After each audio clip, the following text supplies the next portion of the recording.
So everybody knows, or for people that might be hearing this. So Paul, it's such a great time for me, such a fun time for me to be talking with you now, because we've been around so much, and I don't know if everybody knows that you are a huge cannabis activist, and you became a huge expert in a whole bunch of different things that concern the industry.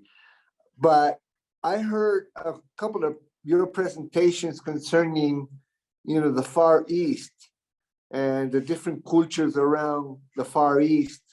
It's really amazing, because most of the people don't know, No, very few people understand how cannabis is tied into the history and spiritual practices of maybe the majority of people on the planet. I mean, I don't want to scare the Christian audience, but the holy anointing oil of Christ was cannabis, largely cannabis. And in fact, the word Christ means anointed one.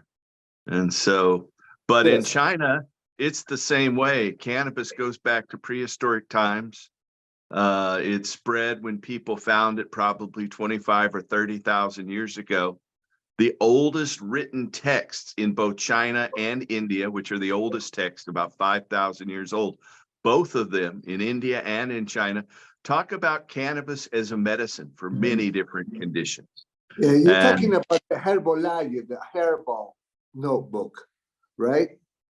What? Yeah, there's a book that India, it's the cannabis. Rig Veda, the Vedas. There's a series of books called the Vedas.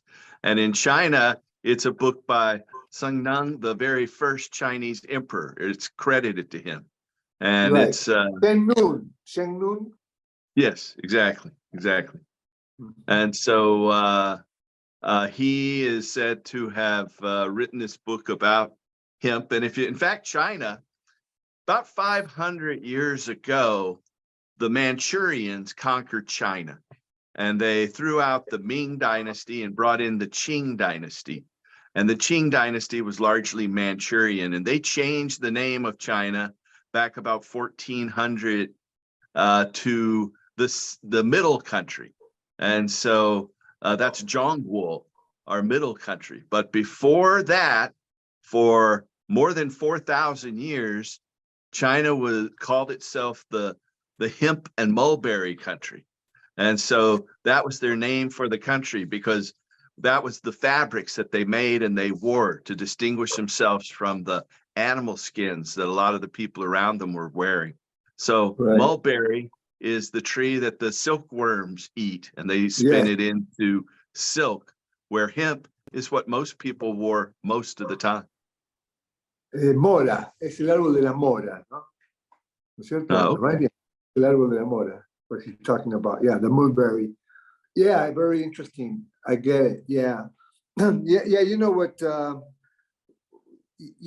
Many things were built out of hemp in the old days, I guess, right? It was a main plant. Yeah, it was used for everything, and basically it became, in China, it became a central part of their funeral rites.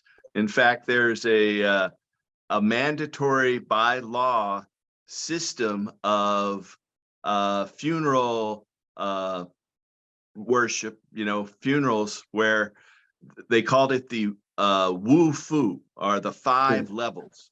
And so each of these levels involved the family of the deceased using hemp or cannabis. And so the Wu Fu was followed right up until, in modern day China, until the 1950s.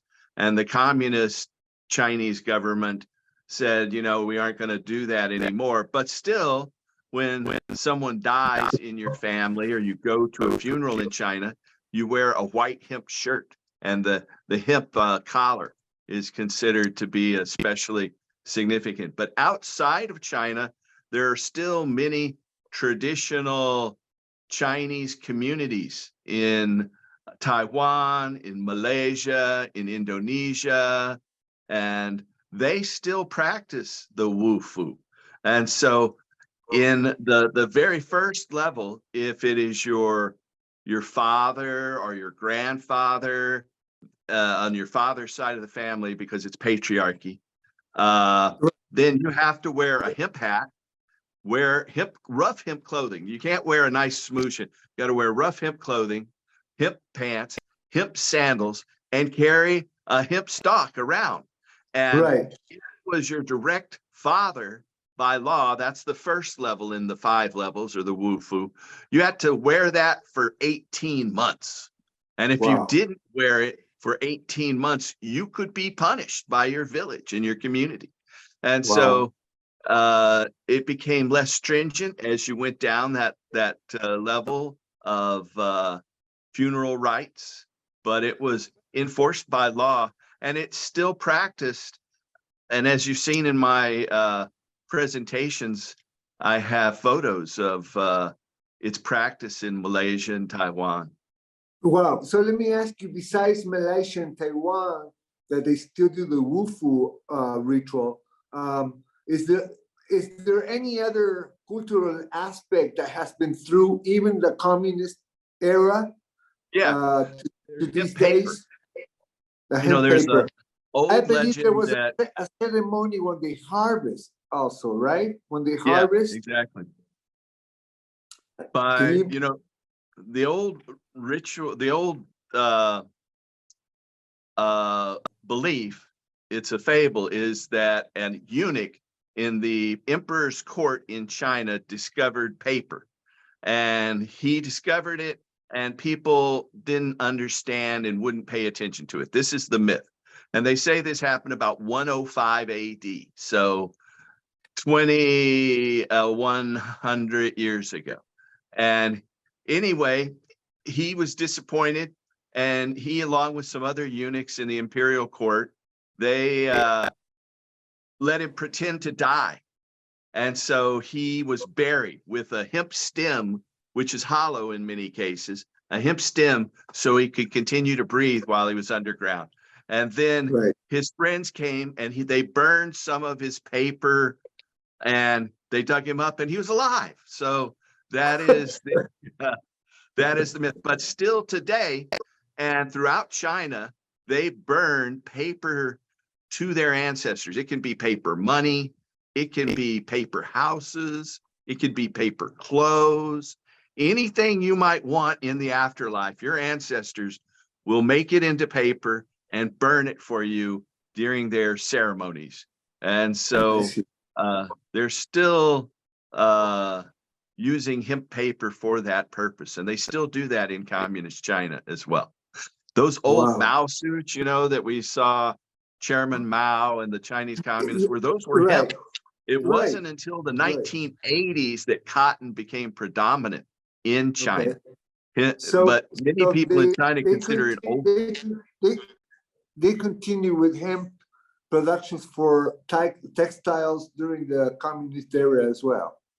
Oh yeah, they still have the world's largest hemp textile production facilities and the world's largest hemp food processing facilities. They still use hemp seed protein and hemp snacks. It's an essential part of their diet. Yeah, what I heard about the paper with China was that the Japanese, they were trying to get the recipe to make the paper for 500 years, I guess, or Yeah. something like that. And they couldn't, until somehow they got it, right? Yeah. And then the Arabs, the Arabs brought the paper miles to Europe like in the year 1000, and all the paper was made out of hemp. But we know about China. China had a long tradition with paper, right? The first ones. You know, most people wore hemp most of the time. And when their clothing wore out, they would sell it to the paper factory. And then the paper would use this hemp clothing to make, and the cloth, we call it rag paper, to make paper. And that's the highest quality paper. In fact, most of the world's currency is still made with hemp fiber. It's 70% hemp and 30% cotton. In fact, our mutual friend, Ben Dronkers, who Yes. has Hemp Flax, which is the Western world's top hemp company out of the Netherlands. He Yes. supplies the hemp fiber for the European currency, the euro notes. So if you're holding a euro note, it's 70% hemp and 30% cotton. Even experts, though, have problems telling the difference between hemp fiber and flax fiber. They're very, very similar. Also, Right. hemp seed oil and flaxseed oil are very, very Yes. similar as well. Yes. You know, And they share a lot only. I believe they've been used in the painting industry for a long time, both. Yeah, they do. They do. And there's some new modern hemp stains and varnishes that are made here in my home state in the United States, Oregon. Look up Hemp Okay. Shield and you can see it. Okay, but let me ask you this, Paul. I remember you saying about returning to China again, right? About that they were dressing in orange or in red with some hemp clothes, and they were doing the ceremony. Was this the Yahoo, the ceremony? Is this what you're talking about? Yeah. Or there was another one? Because I remember that they were all dressed with certain clothes, right? Yeah, they had traditional clothes, and red is their celebratory color, and white is the funeral color in China and Asia. So red, though, is something they'd wear at celebrations and those types of ceremonies. But hemp is part of their spiritual practices and their funeral practices. And in fact, when you go to Japan, the Shinto religion considers hemp one of the 2 sacred crops in Japan. Yeah, we've been with this gentleman. Shinto. Remember this gentleman in Thailand? We've been together with him and his wife, and he was a kind of shaman, right? He was a religious man. They use it spiritually. For all the Shinto temples have hemp decorations. You might recall those orange gates that have like 2 poles, and they have things hanging from them. They might be white lightning symbols. Right. That is hemp. It might be a big bundle of like rope. That is hemp. So all around the Shinto temples and around their gates and everything, they hang hemp to ward off evil spirits. The oldest cave painting in Japan depicts hemp coming from China and being delivered to China. And that cave painting is about 20,000 years old. Wow. 20,000 years old. Wow. Yeah, it's the oldest one they found in Japan. And in Shinto, rice and hemp are the 2 sacred crops in Japan. And so when they coronate a new emperor, the emperor has to use and wear hemp during the coronation ceremony. He performs what's called a rice ceremony. So that's the tradition. Yeah, now we're talking about Japan. And so there's one family that has been cultivating hemp for the Japanese royal family since 800 AD. So for more than 1,300 years, their family has been cultivating hemp. So I while we were together here in Oregon, you recall, I went to the first international hemp environmental forum in Kyoto, Japan. In Kyoto, Japan, yes. Yeah, and I was lucky enough to meet them, and the head of their clan, he's like the 138th head of the Nikki clan. And the Nikki clan are the ones that grow the hemp just for the emperor. And so they are one of the few families that are still authorized to grow hemp in Japan. In fact, it was the United States that outlawed hemp in Japan when the United States after war, Japan in World War II, Douglas MacArthur was in charge, and he's the one who made hemp illegal in Japan. When I went to that environmental hemp forum in 2016, the first lady of Japan spoke there, the wife of the late Prime Mrs. Minister Abe. Shinzo Abe. Abe. Yes. Yeah, I remember Abe. that. Yeah, Kiabi. her family used to be a hemp growers, her family, right? Everybody in Japan's family used to be hemp growers. Everybody grew hemp for food and fiber and clothing and rope. But she talked about at that the spiritual significance of hemp and how she felt the power coming from the hemp plant when she was around it. She could feel it coming through her feet and going out the top of her head. And she also said that the United States made hemp illegal in Japan for the petrochemical companies. It was all to help the oil companies. So she has a very realistic view of that. Unfortunately, you know, her husband was one of the she few was people assassinated. killed. Yeah, he was Yes. assassinated last year. But Unbelievable. in, That happened in Japan. yeah, he was like one of 3 people killed by gunfire in Japan. And it was one of those ghost guns that they print. As a crazy guy. But she mentioned at the Environmental Hemp Forum that her husband used medical cannabis to treat his ulcerative colitis. And so the prime minister was using that. He had been prime minister 2 different times. And the first time he had to quit because of his illness. And then he started using medical cannabis secretly as an oral preparation. And that allowed him to return to politics and become the longest serving prime minister in Japanese history. He again retired because of his health. And he was, you know, sadly assassinated. But Yes, unbelievable that happened, you know. That was very sad. I remember our mutual friend Takashi was very concerned. So he was devastated. So let me ask you this, Paul. So you've been in China, you've been studying this culture for a long time now. I guess that when you were approaching new discoveries, you were mind blown, I guess, by all these discoveries. Like, well, you remember what happened with Senor, this famous Dr. What's his name, that discovered his tombs in Western China. Remember? I can't recall his name. They had cannabis inside these containers, these leather bags to use in the afterlife. And you know, a lot of these ancient tombs going back 20,000 years that they found, the people have hemp flower plants placed on top of their bodies to go into the afterlife with. So it's been part of the funeral rites in Asia for tens of thousands of years.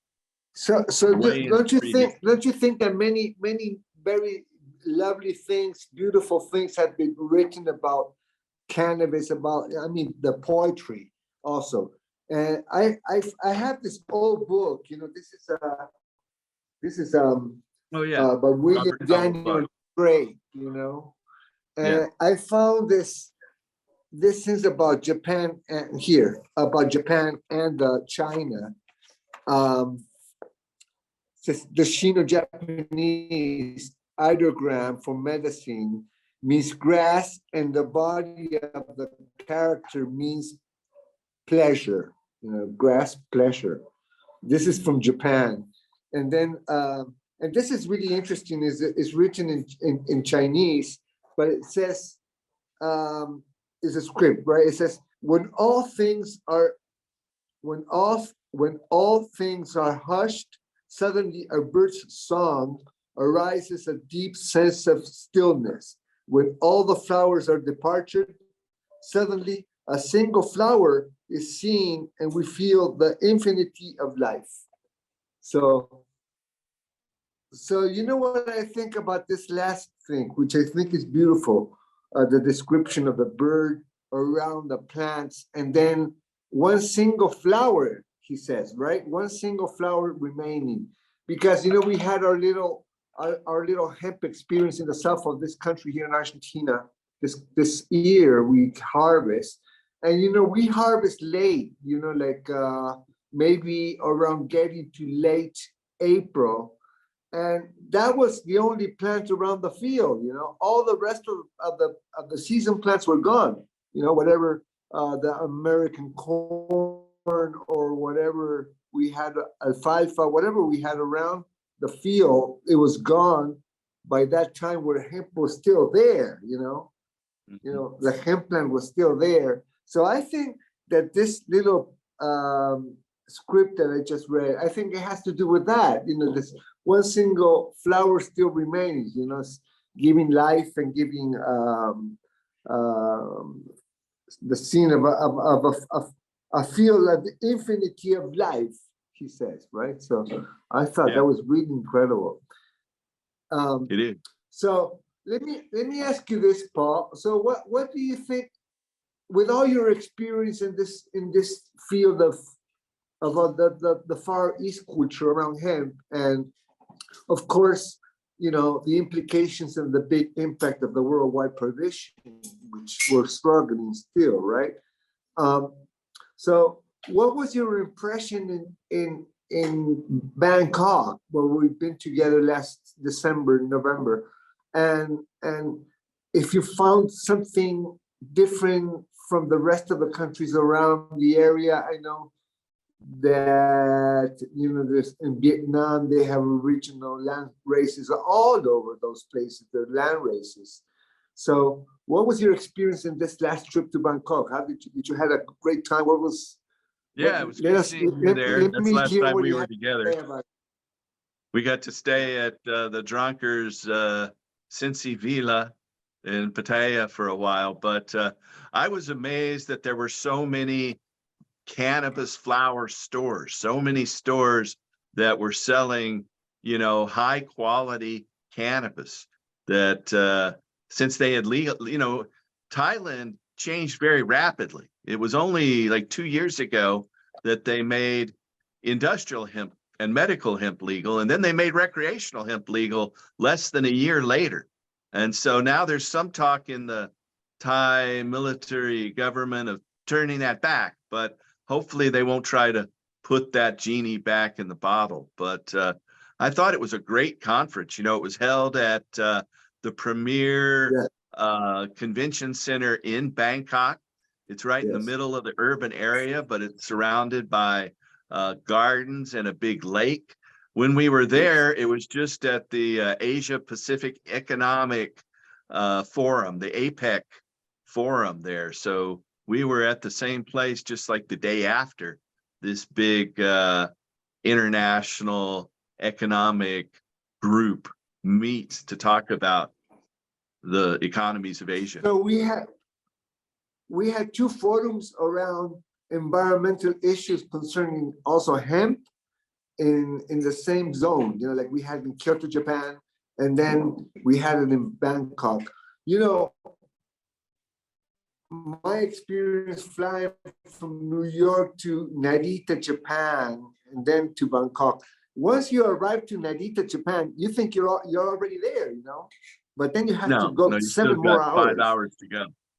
Yeah, right. You got 5 or 6 it's a hours long to go. way. It's a long way. It's a long way. It took me like 34 hours, I guess, something like that. Yeah. So, when I first found out about hemp in China, I had met Jack Herer in 1982 in Los Angeles. I was in Los Angeles trying to get on trivia game shows, and I would because I can answer a lot of trivial questions, but I had been a contact in the Yippie paper, Overthrow. It's the name of this paper, and is published by our friend Dana Beal and other people in New York. But I had circulated it, and it listed in Los Angeles, it said the Reefer Raiders. So I contacted the Reefer Raiders, and I ended up staying at this head shop owned by this guy, Ed Adair. Everyone called him Captain Ed. So I stayed there about 3 weeks before I went back to the Northwest, back to college where I was going. But just as I was leaving town, Jack's big friend, right? Yeah, Ed Adair said, I want you to meet my partner. So before I left town, as I was leaving, he gave me Jack Hare's address, and it was only about a mile and a half away from his store. Captain Ed's store was called Heads and Highs. And so I went to Jack's store. It's called High Country. And I met Jack for the very first time. And he took me out to dinner. You know, I was just like a 21, 22-year-old college guy. And we talked about how there was an initiative in Oregon trying to legalize marijuana. And Jack had worked on an initiative in California that lost in 1972. So in 1984, Jack and I both moved to Oregon. And so he was putting together the very first edition of his book, The Emperor Wears No Clothes. So I did research in the Portland State University Library and found a lot of information on that. At one point, Jack's book has a lot of old pictures and cartoons and things in it, news articles. And at that time, Jack had 3 little children, River, CC, and BJ. And they were just 2, 4, and 6. And in 1984, no one had a computer at home. Everyone had to, if you were going to print something, you used a typewriter, and cut and paste meant scissors and glue. And so Jack said, can I come to your house where I was single and put together my book? Because the kids are getting into all my papers. So I said, sure, come in. I had no idea I'd be talking about it here 40 years later, but he did come in, and I helped him. I did research, but I found in doing my research that China had the largest hemp crop. And I used my benefits. I hurt my knee when I was a teenager in the Army, and they gave me a medical discharge, and then they put me through, helped me go through college. So I decided to use those benefits to go to school in China. And that's how I started to import hemp paper and fabric, was because of that. So when you went to China, you already had hemp in your head. Oh yeah, and I took some with me too. I had some to smoke. I mean, the idea. No. Oh yeah, I went there. Hemp, it was already in you. My plan was to import hemp paper and fabric, and in fact, that's what I did. And so I started getting samples in 1988. Everything was slowed down in China in 1989 because they had the huge Tiananmen riots. They didn't just happen in Beijing, in the capital. They happened all over the country. So when I went back in 1990, I had more success. And that's when I started importing hemp paper and fabric. And one of our mutual friends, Don Wirtschafter, that's when I was contacted by him about 1991. And he was one of my biggest customers for my hemp paper. And so you also sold to Senor Ed Rosenthal. Yes, right? I sold him quite a bit, a ton of 1,000 kilos of hemp paper. And Chris Conrad put it in the Dronkers Hemp and Cannabis Museum in Amsterdam as well. Yes, our mutual friend. I love Chris and Mickey, you know, and it was an awesome job what they did in those days in Amsterdam for Senor Ben Drunkers. So yeah, we recommend everybody to go and see what they have there. Right, it's a big collection of items and paraphernalia concerning the hemp industry. So it's really interesting to see. I want to go back just a second though to Japan and hemp in Japan and its association with Shinto. So in 2019, a new emperor was coronated of Japan. The old one decided to retire. It's unusual for them to retire, but he retired and let his son become the emperor. So that caused the family, that the Nikki clan, who've been growing hemp for 1,300 years for the emperor, to start a sacred Shinto process. So they harvested their hemp in June. You know, if you're harvesting for soft fibers, for textiles, you want to harvest it before it starts to flower. You only let it go into flower if you're going to grow for seeds or flowers, but you harvest earlier if you're going to grow it for textiles. So they harvested it in June, and they had it on TV. You know, that these people in hemp outfits, hemp kimonos, they went in and they harvested it and they prayed over it, and then they boiled it, and then they removed the fibers and took it to a different place in July. And with more prayers, they made it into thread and then spun it into fabric. And then that fabric was used by the newly coronated emperor during the rice ceremony. So he wore this hemp clothing, hemp hat, a lot like the Wu-Fu plan, only fine hemp fiber. And he used that during the rice ceremony. And that's supposed to bring prosperity to Japan. And then those clothes immediately had to be burned. They were never worn again. Each emperor, they just make this sacred outfit for this rice ceremony of hemp that the Shinto priests prepare. And the Japanese emperor still uses hemp in most of their ceremonies. Wow, that's unbelievable. Yeah. Yeah, even though it's illegal, there's that one clan that grows it for the imperial family, but there are 15 other farms, and now our friend Takashi is one of them, that grow it for a company. And this one company gets all the hemp fiber from the 20 different farms and then makes it into products for the Shinto shrines around the country. So they have hemp kimonos, they have those hemp decorations around their temple and at their altar. And so all of that is produced by one company. Right, but we're talking about Japan here, right? We're talking about Japan now. Yes, yes. So because I believe China is a great producer of hemp, right? Oh, maybe they still have the largest production in the world. They have one hemp seed processing facility that uses 1,000 tons of hemp seed a day to dehull it and make it into hemp oil. It's a common snack. If you go to a movie theater in Japan, you don't get popcorn, you get hemp seeds to eat during the movie.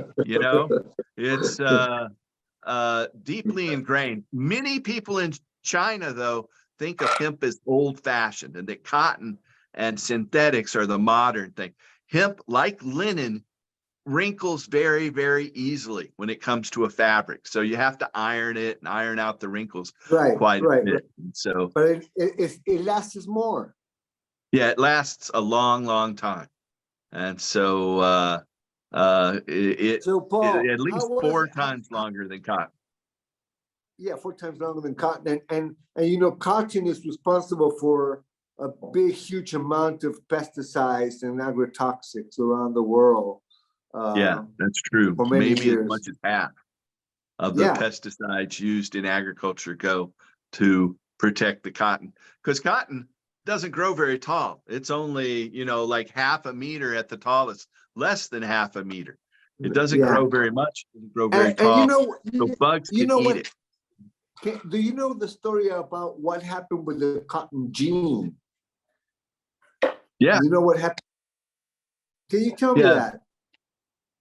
Well, because Eli Lilly. What I know is that they discovered a way to change that gene, that it got rotten before time, right? The whole plant got really rotten. So they changed something in the plant to be able to harvest cotton without the rotten part, right? I don't know. Right. Is that what happened? It was I'm not really super familiar with the genetics of cotton, but I do know that it was something changed, right? What was that? Something changed, that all of a sudden cotton started. Something must have changed, that all of a sudden cotton got to be a great crop and everybody was on cotton. Something, because what I know is that they had trouble stabilizing the cotton plant. They had problems with it. Yeah, that's true. I grew up in a very big cotton producing area. In fact, there's a big football game in the town I grew up in called the Cotton Bowl. So it was a center of, and one day I went out behind my house and picked a bunch of cotton just to try it out. That was kind of a thing that they talked about. If one of the things they would say is, "Oh, you're a cotton picker." This was a bad thing. But anyway, it was the people who made cannabis illegal. The cotton industry did not want to compete with hemp because it was a lot less expensive and more decentralized. And so the cotton industry combined with the wood pulp paper industry and the petrochemical industry and the pharmaceutical industry to make up this myth about marijuana being a deadly new drug here in the United States. And it was our corporations and people like Douglas MacArthur in Japan and our extraction corporations throughout Latin America that forced the governments to make this illegal. You know, the Mexican revolutionary. So Paul, let me ask you this. Yeah. Yeah. So Pancho Villa. Yeah. No, They had a song called La Cucaracha. And in that song, they say, La Cucaracha being the cockroach, he smokes marijuana and falls down. Right. There's an old video of Judy Garland from, the Wizard of Oz movie. About 3 years before she did the Wizard of Oz, she was singing that song, La Cucaracha, with her sisters. There's a color video of that out there. So you know that if you go back in history, like cannabis, I mean, the two separate varieties that's, that mean psychoactives or THC content, and then the ones that don't have nothing, like that can be labeled as hemp, right, or as industrial hemp. Those two parallels, right? You know that around the history, they go and mix up each other many times, because it's the same plant, right? But we have this distinguish. We have this distinguish because we want to grow hemp, and we have less regulations and less supervising if we grow hemp in a tiny quantity of THC. So what I'm trying to say is THC has become like the paranoia phenomenon, right? It's and there's no reason to fear THC. THC is good for you. But it has a lot of healthy benefits. Around the history, it has been, labeled as the paranoia thing, right? To get rid of it. The whole thing about testing for low THC just inhibits the industry. Hemp, even though it's much less regulated than medicinal or adult use cannabis, industrial hemp is burdened by unrealistic and counterproductive over-regulation.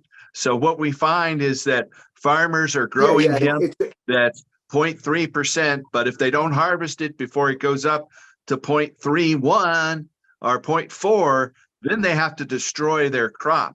And that's tragic for a farmer to destroy the crop that they've been working on. That's their money, and so these regulations are counterproductive. And this fear of THC is completely irrational because THC has never killed anyone. It's not toxic. It's it's safer than potatoes. You can die from eating green potatoes.